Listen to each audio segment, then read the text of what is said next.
balamusiza nnyo era mbaniriza ku NTV program tuli mu mwasize mutya leero nabagamba okuviira ddala ku ntandikwa ya week tolokutano tugenda kuluwaayo eri bamaama. Olunaku lwa bamaama lugenda kukozibwa wonna mu nsi ku Sunday naye olwokuba Sunday tetubeera na show tusazeewo tulukuze leero ku Lwokutaano. Abataaweereza abubaka na bifaananyi byammwe ne maama mugenda kunyumirwa ebyabalala kubanga tugenda bizanya ku nkomerero ya program ey'olwaleero. Mbaniriza nnyo ennaku z'omwezi 8 omwezi ogwokutaano.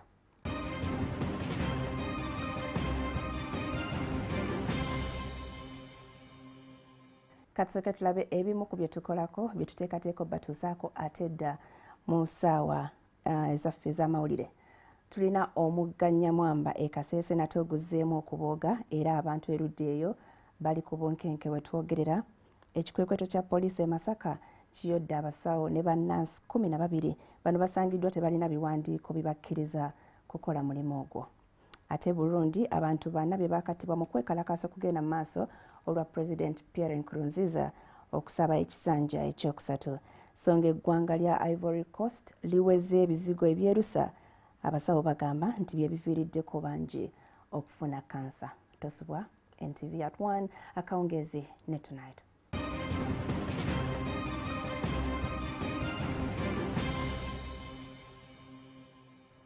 Olunaku nakugambye tuluwaddeyo eri bamaama twabasaba mutuweereze bamaama bammwe era mutubuulire kiki kye mulowooza ekibafuula ab'enjawulo ne tusalawo ababiri abanaasinga okuwaana bamaama baabwe oba okutubuulira ebirungi bye babalabyemu bajja kufuna omukisa okulya ekyemisana ku Kampala Serena Hotel. Nze waliwo ebbaluwa eyansanyusizza evudde wa Samali Nalwadda. Samali alina emboozi gy'atuwadde ngenda gisoma wano ate tulabe bwe tweyongerayo. Samali agamba maama wange wanjawulo nnyo era sejjusangako butakula na maama anzaalira ddala. Ategeeza nti yakula ne step mother. Kitange ne mmange bayawukana ndi mwana muto nnyo era sirina bingi bye nsobola kukunyumiza ku maama anzaalira ddala. Wabula omukyala taata gwe yawasa oluvannyuma andaze nti ddala agwanidde ekitiibwa kya maama. Okuva taata lwe yamunnyanjulira twakwataganirawo bulungi era bwe baba tebakubuulidde tosobola kubuusabuusa nti yanzaala. Maama toli muka kitange kyokka wabula oli maama gye tuvudde ne gye tulaga. Ne bwe banzaala nsonyiweko katono ne bwe wazaala abaana ababo omukwano ogwaffe gwasigalawo nga gwa nnamaddala. Mu nnaku zange ez'akavubuka waliwo mu buli mbeera wannuŋŋamya bulungi mu buli kimu era ndi kyendi kati lwakuba ggwe. Oli maama wange, oli muganda wange era oli mukwano gwange. Weebale nnyo okubeera maama ate omukyala wadde taata wange n'amaka gonna essanyu. Sirina bingi bya kukusasula naye nsaba nnyo Katonda akusasula ekisingamu obulungi. Nkwagala nnyo era nkwagaliza olunaku lwa bamaama olulungi. Nze muwalawo Samali Nalwadda. Weebale nnyo Samali ebbaluwa eyo. Mu bufu bwe bumu tugenda kulaba omukyala gwe tulowoozezza nti wanjawulo. Sooka olabe emboozi eno twamukyaliddeko ewuwe eri mu bitundu by'esseeta ate muyina mu studio ayongere okutulambulira. Mu studio nina Mabel Lilian Okwalinga mugenda kuwuliriza emboozi ye.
Tuufu Mabel wanjawulo ate ekimufuula wanjawulo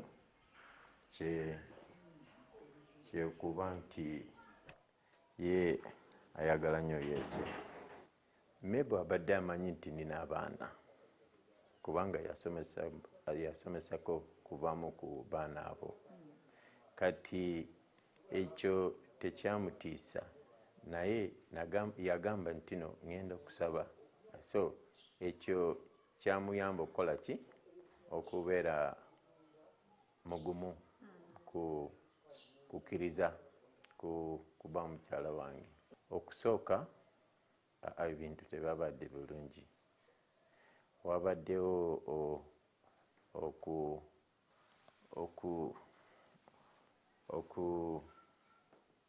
there was some distance, resistance somehow amongst the bigger ones, the older ones specifically. But the younger ones, they were very receptive. They were okay.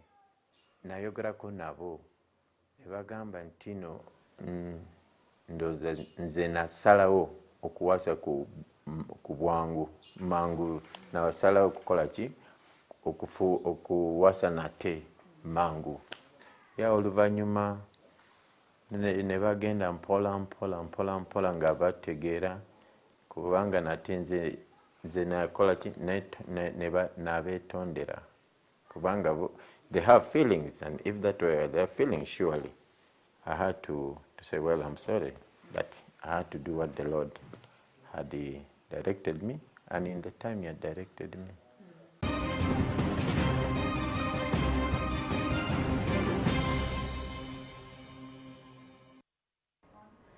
Omwami oyo ye Stephen Okwalinga, omwami wa Mebo Lilian gwe tukyaziza olwaleero mu studio. Abaana abo boolabye Mebo yabakuzizza era abatwala nga abaana ababe, naye abaana abo bali 8 yabasanga n'omwami wa Stephen n'abakuza nga maama. Era okusinziira ku kye nalabye kyandaze nti ddala Mebo wanjawulo asaanye naye okutugabanyizaako emboozi oba oliawo gwabadde acunya abaana abamugjawo nawe osobola okukyosaamu.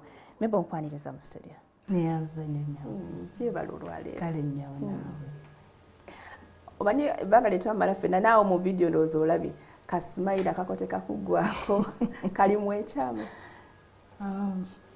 Ekyama nti ekisookera ddala nasinza Kristo nga mukama wange, n'ekyokubiri seekwatirira omutima gwange sigulekaamu busungu caayi kugamba seekwatirira nsonga nsonyiwa mangu ntamangu kati nekinyamba okuba nga nina omutima omwangu era nebanga essanyu lyange libeerawo enyavu. Ekyo kikuyambye n'oba ng'okyali muto kasimayira ako abanyiiganyiiga bakyuseemu balina okukyuka. Okay Mebo, tubuulireko abaana bano bayingiramu otya? Abaana bano kiri nti mama we yafa. Mama we yafa, taata abazaala n'antuukirira. Oyantuukirira wasangibwa omumanyi already? Namumanyako kubanga twasabangako nabo myaka 3 bali mu kanisa gye nalimu yali Deliverance Church Kansanga. Naye bwe baamala ne bagenda ne batandika obuweereza obulala. Kati ne tuba nga tetuli wamu. Naye luvannyuma omukyala n'afa. Omukyala bwe yamala okufa wayitawo ebbanga siddene nnyo. Kati mwami Okwalinga n'antuukirira. Era bwe yantuukirira kyali kizibu nnyo. Kyali kizibu okola ky'okugaana? Okukkiriza. Kyali kizibu nnyo okukkiriza lwakubanga nti famire eno nali ngitegeddeko nga twasaba nabo ate nga n'abaana manyi singa si batono ng'abaana bangi. Kale munda nze nekintiisa. Weewaawo saamulaga nti natya. Naye era namugamba nti nasooka ne mugamba sooka onoonyeeko omuntu omulala. Anaasobola. Walinayo abaana? Nedda, nali sifunangako. Wali muwala muto myaka ng'emeka? Saali muto naye nali sizaalangako. Nali nga sizaalangako kubanga awo nali mu myaka 38 nali nga sizaalangako. Naye nga kati bwe yantuukirira nensooka ne mugamba noonya omuntu omulala atabeere nze. Nze kansigayo ng'omukwano anaabeera omukwano gwa famire kyokka. Olenga kitukusiza baana? baana kwegamba kyo kyantiisa naye saakimwatulira naye nga nakitya n'ekirala okulaba nti kwegamba efamire nali ngimanye ngitegeddeko kwegamba nakyo nekimpa okutya kubanga saategeeda abantu banaakitwala batya kati luvannyuma era n'agamba nedda yeggwe mukama gwe mpulira nti gwa gwateese ku mutima gwange era gwe nsaba obeere maama w'abaana bange era obeere mukyala wange era kyali kizibu nnyo naye oluvannyuma bwe namusinkana oluvannyuma ne ŋŋamba kale nja kusaba ne ntwala ekiseera ne nsaba era bwe nasaba mukama n'akinteekako nti enjiri entuufu kwe kulabirira bamulekwa ne bannamwandu ekyo n'engumira okwo actually ekyantwala kigambo kya mukama bwe yayogera n'engumira okwo ne ŋŋamba kale nzikiriza kanzije nfuuke maama era omukyala wo. Mwakola bino okutongoza obufumbo obwo oba wayingirawo? Nedda twatwala ekiseera nga twogeramu ne tumala ne twanjula ne mwanjula then ne tugatta embaga. That's good. Congratulations. Thank you so much. Kati bw'otuuka awaka abaana bakitwala bati baali bakimanyiko nga balaba gwe ne taata mulina ak'enjawulo ebbali awo oba wabaggwako bugwi after embaga n'ogende waka bakitwala bati? Nedda kyali nti yababuulira nti Mabel gwe njagala okuwasa n'ebiseera ebimu ng'omuzadde omukulu yawulira nga kiri comfortable nengenda nga nenyumya nabo awaka. Wabakolako omukwano? Nagezaako okutuuka awaka naye simanyi nga ekiseera ekyo twali tu-establishes omukwano naye nga kwegamba bwe bityo bwe byatandika. Kati bw'obatuuka mu booti baali mu myaka emeka era bakulaba batya bakwaniriza bayangu okuyingiza mu famire? Omukulu yali mu myaka nga 19 ekiseera ekyo. Omuto asingayo obuto yali myaka 2. Baali 8. Baali 8. Kati ye range gye baalina. Kwegamba sijja gamba nti banyaniriza n'emikono mangu nedda. Naye nga ekiseera kigenze nga bagenda bakola ki? Ne bakikkiriza yenyabo. Kibavudde ku ky'okukkiriza kuba waliwo abaana b'osanga naddala abavubuse oluusi tebatera kuba bangu bakukkiriza batya wabalaga ki ekyo ekyagamba waayi katumuwe chance tumuwe omukisa oba oli awo anaaba maama omulungi. Kugamba nze nga kye nakola nze kunze kimu nti nasalawo okukola nga maama bwe yandikoze. Nasalawo okukola emirimu gy'awaka okufumba okubafumbira. Nasalawo okulaba nti ndi support ya mwami wange okulaba nti bagenda mu masomero. Nasalawo okulaba nti tubatuusaako ekyo ekisaanidde ng'abaana bonna abo abalina bamaama baabwe ababazaalira ddala n'abo abatalina. Kugamba n'ensalawo okulaba nti n'akatono ke nina nga nze maama nga bwe bajja gye ndi nti oba maama twakataagako kasi transport nga nkabawa nga ku ssente ey'ekikazi. Kugamba bwe bajja nti maama kano nga nkibawa. Kale mu mutima ogwange n'ensalawo okulaba nti nsalawo okukola kyensaanidde okukola nga bwe nasalawo okufumbira omwami ono. Ate nga nzikiriza nti bw'ati bw'ali era kanyende njagale ebyo byayagala. Yes, kubanga ekikulu nga bwe yansaba nti njagala obeere maama w'abaana ate mukyala wange nange ng'omuntu ate yakkiriza Kristo nenkiraba nti kyenina okukola okulaba nti nyimirira naye okulaba nti nkuza abaana bano. Ennyabo webale nnyo Mabel. Tugenda kukomawo Mabel ayongere okutubuulira abaana bano obakutte otya mu myaka egyo gye balimu okutuuka webale. Kati tova oli ku programu mwasize mutya? Program oli ku mwasize mutya ndine Mabel Lilian Okwalinga omukyala akuzizza abaana si babe naye abakuzizza mu ngeri n'abaana gye bantegezeza mbu tebejjusa. Mabel tuli naye mu studio. Mabel mbulira oluvannyuma naye wafuna abaana ababo era bw'obafuna oba bw'obafuna? tekyakyusa omukwano gw'eri abaana bano? Nafuna omwana omu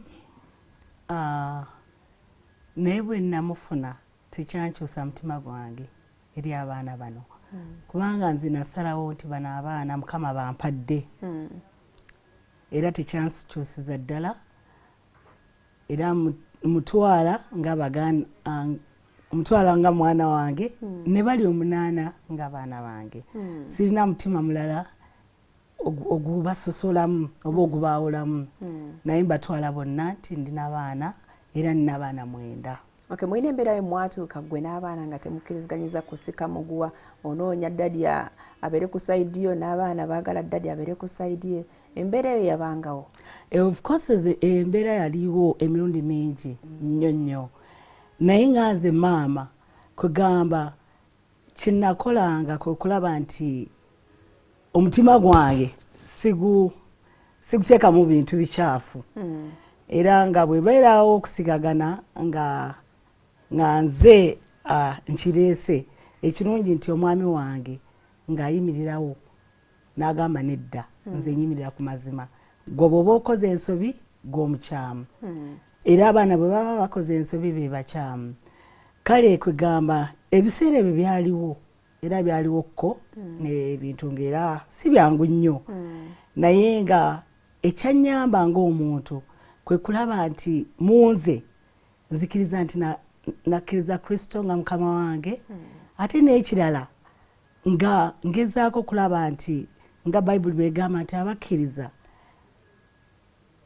mwefiirize byonna eby'emibiri gyammwe mukwate omusalaba mungoberere kwegamba n'ensalawo mu byonna okulaba nti sikkiriza busungu kubanga kufuga sikkiriza bukyayi kunfuga sikkiriza butasonyiwa kunfuga nga kye nalonderawo ddala nti nasalawo okusonyiwa nga ne bwe nnyiiga n'enkomayo era nzikakkana kakodi ako kewakola okukakkana waddanga ne weesibira mu kisenge n'okaaba n'ovaayo ng'owewedde ng'abamu bwe tutera okukola oluusi actually ebiseera ebirala ebisinga nakaabanga naye nga ngenda wa Mukama nenkabira Mukama kubanga nali nga sirina muntu anampa solution kubanga bwe nali nfumbirwa teyali yantegekako nti bw'oba ofumbiddwa mu maka g'abaana omusajja alina abaana suubirayo kino ne kino ne kino teri yampa bulamu kale nze solution yange gye nalina Katonda kali nga gye ngenda nenkaaba ate nzokkaaba sirina buzibu nako era ate kunnyambye nnyo kubanga bwe nkaaba nga kinzigwako kugamba ekyo kyonna nakyo kyannyamba. Emyaka kati obala 12 ng'oli mu bufumbo oyina abaana oyina wootuuka n'ogamba ye bannanga abaana bano oyina kye wejjusa? Kakati ng'emyaka bwe gigenda nze bwebaza Mukama kubanga ndaba nti abaana abasinga batandise okubeera mikwano gyange batandise okuntegeera n'okutegeera omutima gwange kugamba mu kusooka bangi tebantegeera kugamba okusooka tebantegeera naye nze nengezaako okusigala n'omutima nga Mukama bwagulaba nensigala omutima gwange nga muli kugamba sirina kyonna kyendowooza kibi oba kyemba planingira kibi kugamba nga omutima gwange guli clear eri abaana bange. Ennaku zino waliwo omukyala gw'osanga nga ne bwasanga kabebi kato bwe kati myezi 3 ayinza okukatuntuza nga kalina kye kamukoze. Abantu abamu tebakyalina mutima ogwo guguma n'agamba kandabirire omwana omu yekka n'egwe n'otwala abaana 8. Olowooza bamama abamu ennaku zino balina ekitali kituufu?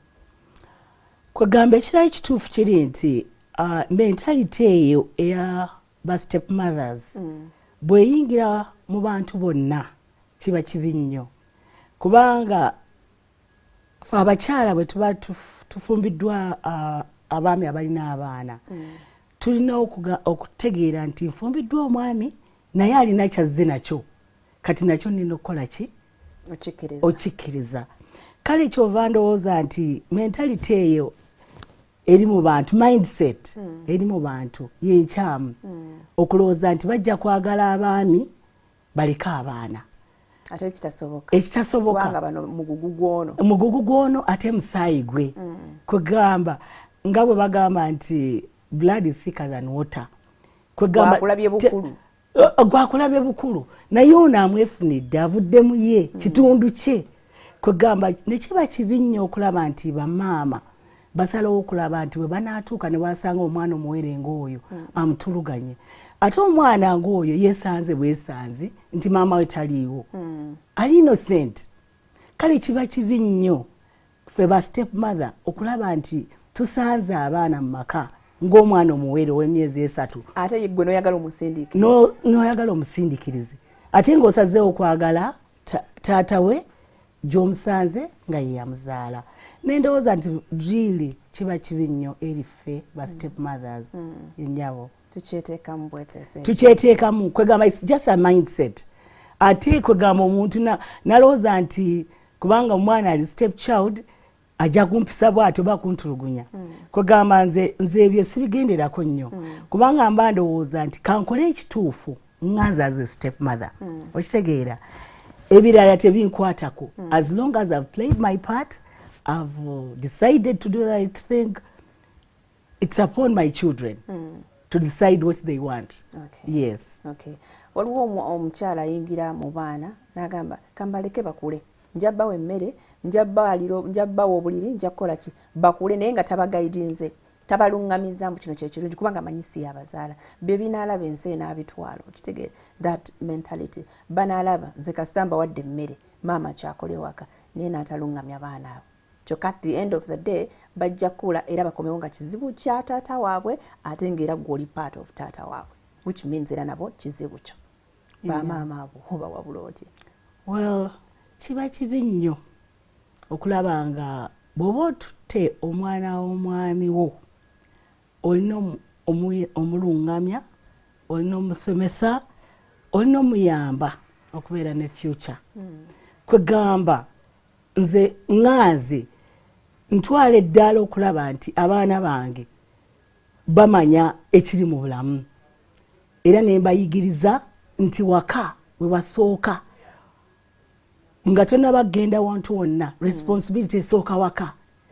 If you fail to be responsible at home then you can't be responsible elsewhere.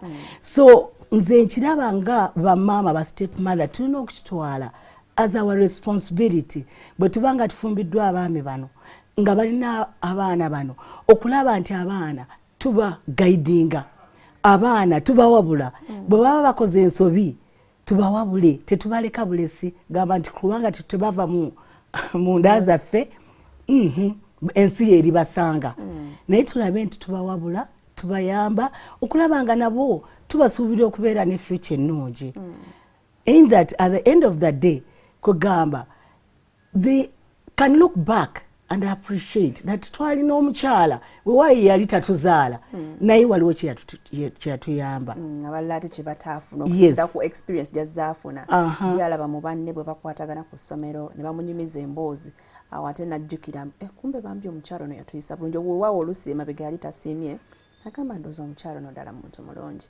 enyaba kakati abaana bano mu kiseera kino ekyakavubuka adolescent stage etera okubeera enzibu mwakwatagananga mutya wambayitanga nobatuuza oba bennyini we baafunanga ebizibu baali batuuza ekiseera nga bakwesiga nnyo najja nakweyabiza era besanga nga badduse wa dadi nakuyita ate gwe olyoka obiyingiremu. Kugamba adolescence era waliwo nga challenges si bangi abenayabiza naye nga beyabiza nnyo taata nga taata we baba mweyabiza oluusi ajja gyendi netwogera nange oluusi nemuwabula engeri kyendowooza n'oluusi bye nalabanga nga tebasobodde kuneeyabiza oluusi nayogeranga ne taata bwe nayogera nabo naye era mubamu nalinga ne benjogera nabo kwegamba nenjogera nabo nga abamu era mbawabula nengamba nti bannaye nedda kino si kirungi kino kirungi kwegamba bwe muti bwe mulina okutandika okutambula bwe muti ne bwe mutyo. So nagezaako kye nasobola naye oluusi bwe kyasobokanga taata n'atakinga over n'alaba ng'akola ki ng'akihandling, of course, because babadde more to their father, which is normal, very, very normal and very understandable. So I think he has had a lot impact.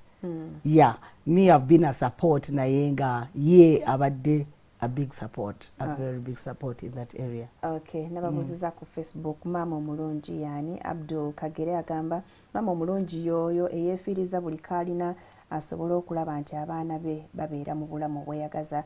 Nkwagala nnyo mama wange Hajjat Fatuma Nakalembe. Ate Nimrod agamba mama omulungi yaba ekyokulabirako ekirungi eri abaana be n'abalala ku kitundu gy'abeera. Benon Fred Twena Masiko kakwa kwagamba oyo eyeewaayo mama omulungi oyo eyeewaayo okukuza abaana be essanyu n'ebirala n'abyesonyiwa. Bamaama abo tukyabalina bangi, ebirala n'abyesonyiwa, essanyu byonna n'agira nga abyesazeeko akuza abaana. Well, tetukyalina bangi kubanga especially abasinga bali self-centered, beeyagaliza beeyagaliza ne bataagaliza abaana, which I feel is unfair.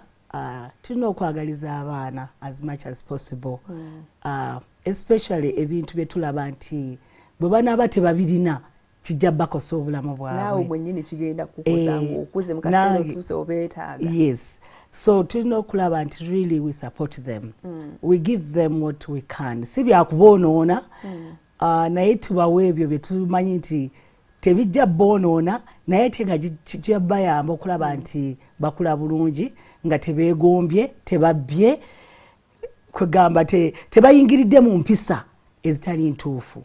Kubanga bwe baana bwetaavu abamu ng'abaana abawala kwe kulaba nti tebabeera wamu, baba bajja kunoonya oba wabeerawo abasajja abana abatuukirira basobole obbagabulirira ebyo bye baba nga tebafunye.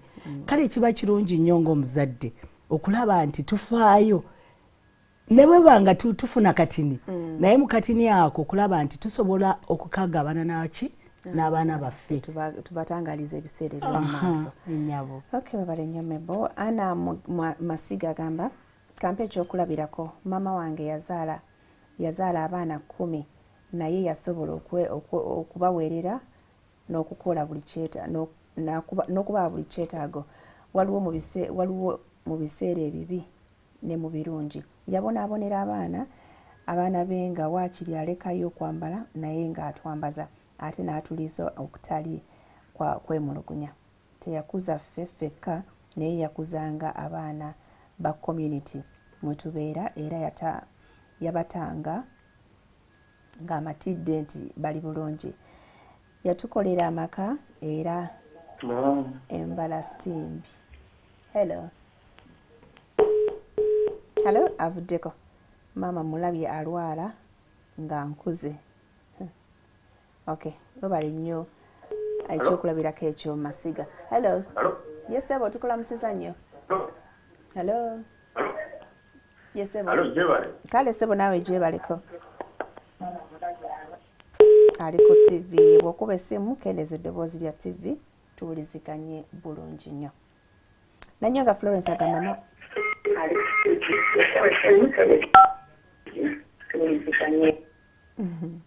bw'okuba essimu kendeeza eddoboozi lya TV yo bajja kujjako amangu ddala nga tonnabaako wadde ekigambo ky'oyogedde.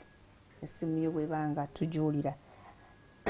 Nanyonga Florence agamba maama omulungi yoyo alabirira abaana atabasuulirira abafiiririra okubaawo yagumira buli mbeera olw'amabujje awabula buli we bamusobya akolerera abaana. Nze ye maama gwe nnina tewali alimwenkana. She was my mom, sister, friend, a teacher, a doctor, so loving. Naye yanvaako Mukama amuwe ekimmula eky'emirembe. Hello. Yennyabo tukulamusiza mukwano. Hello. Mbadde manyi kuba mu studio eza NTV. Za NTV. Era mwoli tukuwulira butereevu. Hello. Tukuwulira mukwano. Hello. Ali ku TV. Hello? Hello? Okay. Hello? Hello?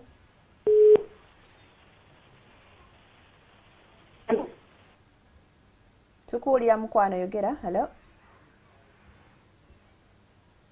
Hello?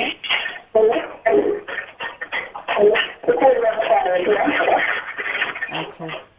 Amasimu katugire tugawummuzaamu tugenda gaggulawo nga mumaze okukendeeza amaloboozi ku TV zammwe mufune omukisa okwogera osobola okuba n'otubuulira oba olowooza abamaama b'ennaku zino ki ekibatawaanya abamu okuba nti tebasobola kuwa baana baabwe ebyetaago ebisookerwako nga omukwano. Halo? Halo? Halo, tukuwulira ssebo tukulamusiza nnyo. Abudde kondooza simu zirina ekikyamu. Mbadde nkyakunyumiza wano Florence Nanyonga. The one and only, the late Nachiwama Justine Kazibwe. Your children and grandchildren will miss you so much, though we loved you more. But realize that God loved you most to be in a safer place where there is no pain, sorrow, hunger, but joy and full of happiness with the angels. May your soul rest in eternal peace. Mama Florence Nanyonga yafa. Nerima Lilian agamba mama omulungi ayagala abaana be kyenkanyi like my late mother. Miss her every moment. Rest in peace, Mom Lilian. We still love you so much. Christina, mama omulungi yoyo afuba okugunjula abaana be n'abatali babe ne yeefiiriza okuba ku lw'abaana be era n'afuba nnyo okuwa abaana omulungi omusingi omulungi ogw'eddiini. Eddiini playing a part ki mu kukuza abaana? Eddiini nkulu nnyo kubanga eddiini bw'oba n'okutya Katonda mu mutima gwo kikuteeka mu ddaala okulaba nti buli kyokola okikola ng'eriyo Katonda wo, ate n'olaba nti buli kyokola olina okusanyusa Katonda kubanga ne bana abaana Katonda baakuwadde babe. Kati bw'obanga obatulugunyizza tekisanyusa Katonda. Bw'obanga tobalabiridde ng'omuzadde tekisanyusa Katonda. Kale eddiini eyamba nnyo okulaba nti osobola okwagala n'omwana omuzibu nnyo, osobola okusonyiwa n'omwana omuzibu nnyo, kwegamba osobola okwewaayo eri abaana bonna. Kale eddiini ne libanga kwegamba ngamba nti wiponi y'amaanyi nnyo bw'obanga mu mutima otya Katonda, ate si kumutya buti naye n'omwagala, kubanga bw'oyagala Katonda osobola n'okwagala abantu bonna. Kale ne kibeera nti eddiini liba kkulu nnyo, musingi mukulu okutambuliza amaka. Okutambulizaamu amaka. Okay, webale nnyo Mabel. Tugenda kuddamu tuwummulemu katono, tugenda kugulawo amasimu mu kitundu ekiddako, naye mbegayiridde essimu gikendeeze tusobole okuwulira obulungi. Bw'enaayitamu nga tuwulira TV bajja kukuggyako nga tonnabaako kyeyogera, tubuulire bamaama bamu ki ekibatawaanya ennaku zino ne batuuka n'okweyagaliza bokka ne basuulirira abaana ate abajja bafuukira ekizibu mu maaso awo. Temuvaawo. Ryan Pamela ku Facebook agamba maama omulungi yoyo ayagala nga talina bukwakkulizo ate yoyo asabira abaana be era bawa omukisa kuba ye Katonda w'oku nsi. Maama wange Nakatudde Patricia mwagala nnyo, Mukama amuwe nnyo omukisa. Mabel, omwana gwe nga experience oba obumanyirivu bw'ofunye, omwana nga wafujjo mwana wo nga wafujjo mugamba kino akola kino wega ye buli kimu abeera ku the wrong side, omwana oyo nga maama omukwata otya n'abanga omuteeka mu kkubo ettuufu? Wegamba nga maama nina omulago omukwano obutamukyawa, ate nina okwogera naye bwe ndaba nti effujjo lye weeriri nina okumuyita nenjogera naye. Nina okubuulira kitaawe era ne tukwatira wamu kubanga ffenna bwe tuba n'eddoboozi erimu mu maka, taata ne maama n'abaana bawulira era bategeera nti tuli kimu, nti era kye bakola kyonna tetukyagala kale ngezaako okulaba nti mbiyingizamu nnyo omwami wange bwe ndaba nti waliwo omwana alina ffujjo ne tubyogerako era oluusi ne tulaba engeri omwana oyo gye twogera naye mirundi mingi era nganze ku lwange omwami wange yasinga okwogera nabo naye era nange njogera nemba nga njogera neŋŋamba nedda ekyo tekisaanidde kijja kwonoona future yo osaanidde okukola booti ne booti era nkirabye nti nali mukono omu ali mukono fujja ennyo naye ngenda ndaba nti atereera lwakubanga alabira ku banne ndowooza natunulamu nagaane kati bino byenkola bintwalawa ate nenjogera ne bakulu banne abakulu be neŋŋamba nedda waliwo ensonga ezitali nnungi n'omwana ono neŋŋamba mwandiyogeddeko naye ate n'abakulu kati nabo ne bampuliriza ne baba nga basobola okuwabula muto waabwe kwegamba nga nze maama bwe mbadde nga mbikwata eri omwana alina ffujjo waliwo ne bamaama abatabika abatayawula mukwano na kukotogera mwana ng'omwana ayinza okukola ekintu naye namulaba n'abantu ku kyalo ne bajja ne bamuga omwana yakoze bwekiti naye olw'okuba ayagala nnyo nnyo muli omwana we n'atya n'omugambako osobola otya okwagala omwana n'otamukuza ate kyekyo oyo osobola okwagala omwana n'omulaga omukwano naye bw'aba ng'akoze ensobi era ebeera ensobi era omukangavule kubanga waliwo omukwano kwegamba mbaddeko n'omukisa ogubeera nga ndi omu ku ba Family Life Network naye kimu kyenayiga nti olumu ku ffe abazadde twonoona abaana okubatta we love them to kill them nga totegedde yes oba olowooza olimulaga nnyo omukwano buli kyayagala omuwe buli kyagamba bwayagala ogenda agende bayagala okuzanya nabo azanye nabo kwegamba n'otawabula mwana ne weba nti awabye ng'omulaga mukwano ne bwakola ensobi n'oleka mukangavula okitegeera ne bwaba nti kubanga ali mu ssomero ky'omuyambye kulaba nti ne bwaba mu ssomero alina okuyiga ebintu byawaka n'oba nga toli kuwabula na kuzimba mwana kukula as a normal upright child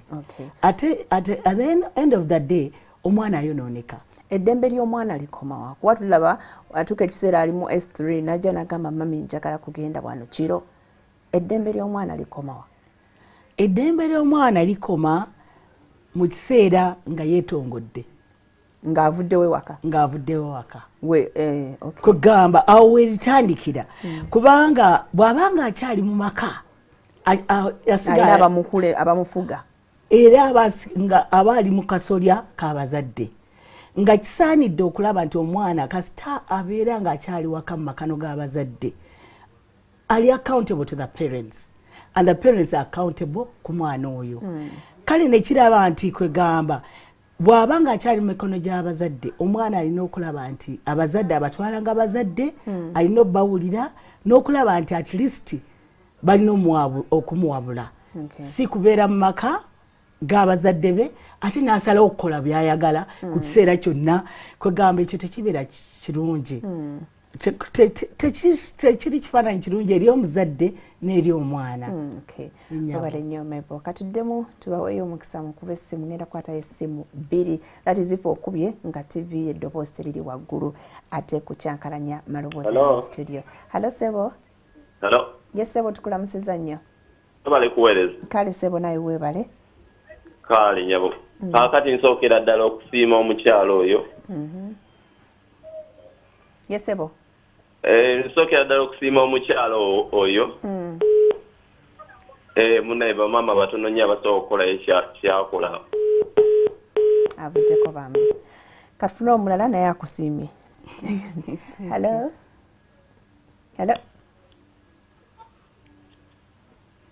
tukutte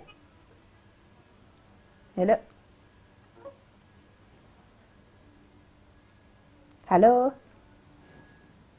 okay labika tajja ku Assalamu alaikum. Wa alaikum salam je bale kosebo. Assalamu alaikum Farida. Wa alaikum salam je bale kosebo. Abalo kuweereza. Kale naye we bale kulaba. Kale munnange.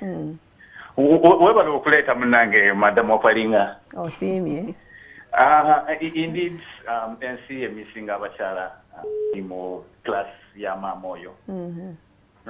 Fe abamu tetwakolako na bamaama baffe at all, because I remember nze okulaba ku maama wange nali around 10 years, but I never missed my mom at all.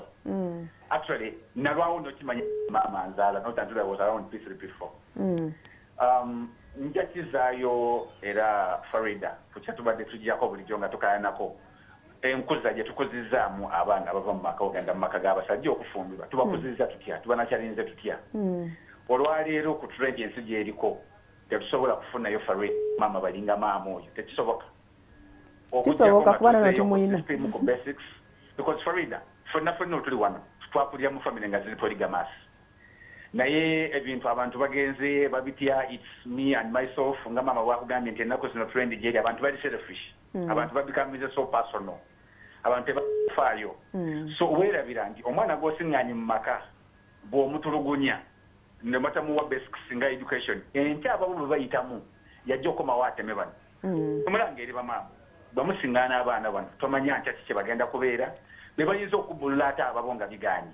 So tukuze abaana nga tukuliza eggwanga nga naffe twekuliza mwe bali kuweereza.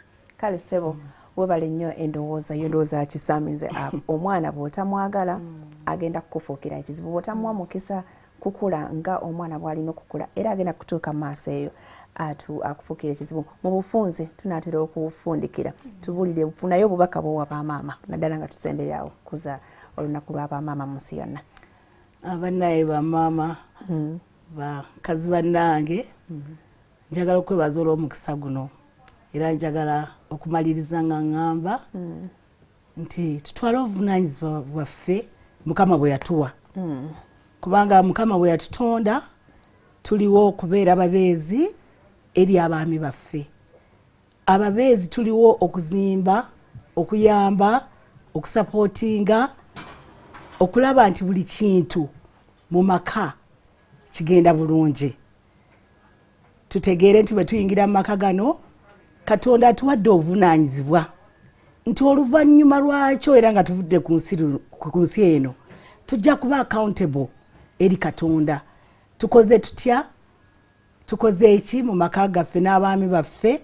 Tubakutte tutya? Tubayisizza tutya?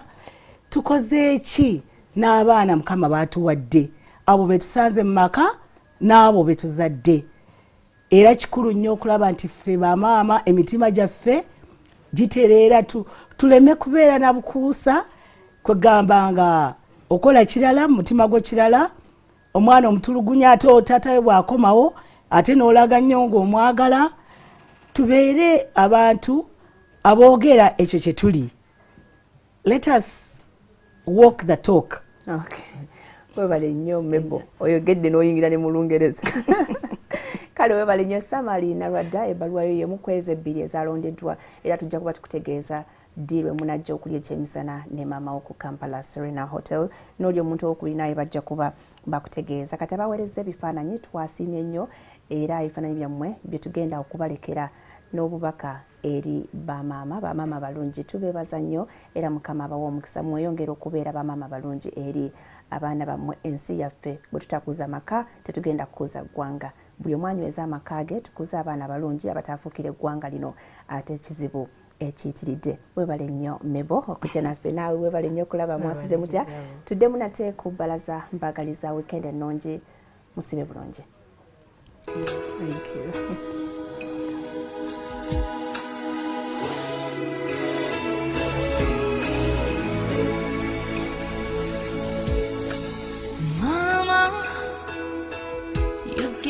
Life to me, turned a baby into a lady. And Mama, all you had to offer was a promise of a lifetime of love. Now I know there is no other love like a mother's love for her child.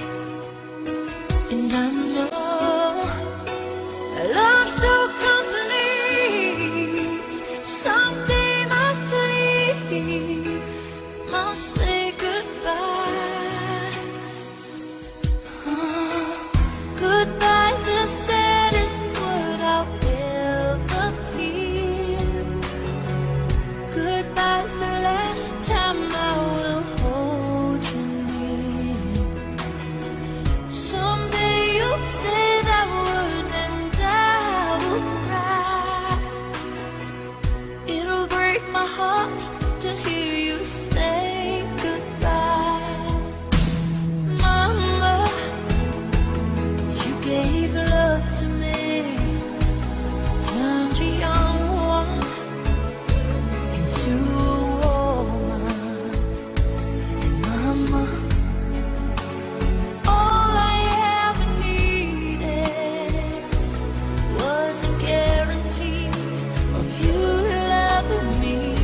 心。